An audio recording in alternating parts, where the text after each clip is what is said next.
Do not let it learn our faces. The handwriting was my mother's. Chapter 5, Confrontation.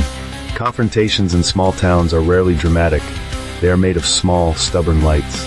I waited until night, and with a lantern, I walked the hollow's rim until I found the shape. Maggie, or a thing wearing Maggie, kneeling by the sycamore, hands pressed to the bark as if in prayer. The skin around her palms had the pale, waxy bloom I'd seen in that jam jar. When she turned, her eyes were a mirror of something old, reflecting a forest I've never been shown. The voice that answered when I called her name was layered, hers and something beneath, like two records playing together. I did not choose it, she said, but the mouth that made those words made them sound like a promise being kept.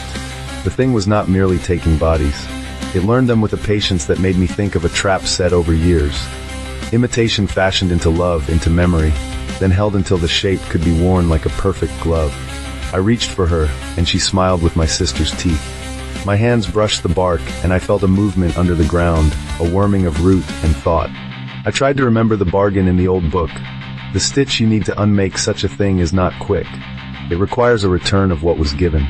Names must be spoken back to the hollow, as the town's elders had once done. I held her face and said aloud the names of those who were missing, each syllable a kind of summoning, a ledger of wrongs. The thing recoiled as if heat struck it.